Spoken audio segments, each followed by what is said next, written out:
Good morning, everyone. I'm Dave. I have stage 5 kidney failure. Welcome to my kidney journey. Today we're on Category 2, Acute Kidney Injury, Part 17 of 30, Biomarkers for Early Acute Kidney Injury. When your kidneys are under stress or getting injured, they act like a high-tech factory that has sounded a silent alarm. Normally, doctors check if the factory is working by looking at how much trash, like a waste product called creatinine, is piling up in the blood.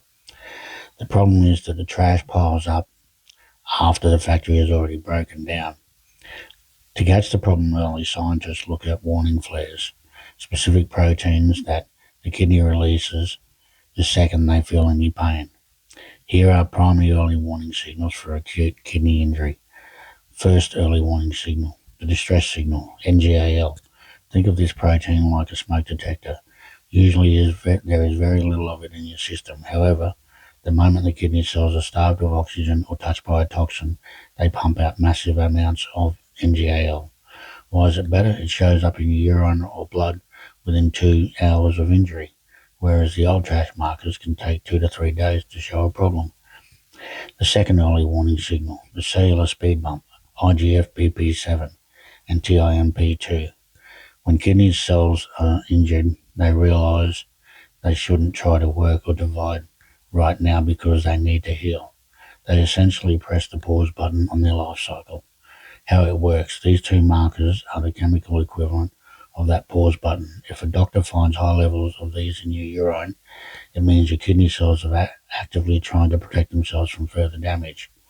The third early warning signal, the leaky pipe marker, cystatin C. Instead of measuring trash that piles up, this marker measures how well the filters are letting things through.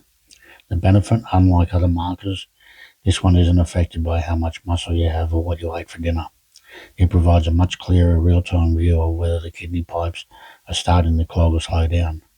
The fourth early warning signal, the internal bruise, KIM1.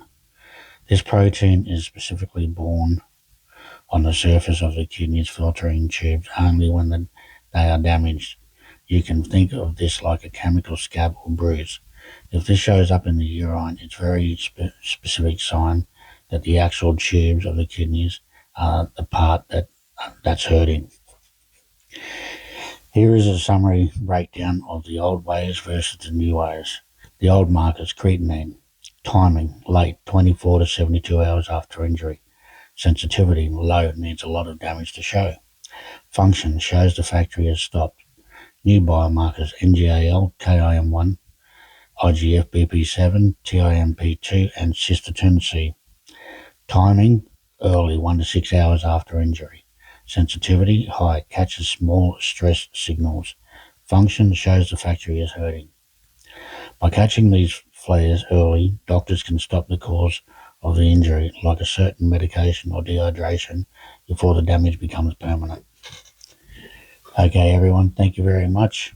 I actually found that quite interesting, that topic. I hope you all still enjoy what I'm doing. If you do, please hit like, follow, and share.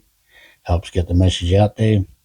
Have a wonderful Tuesday, and I'll speak to you all again tomorrow. Be kind to yourselves and be kind to one another. Bye.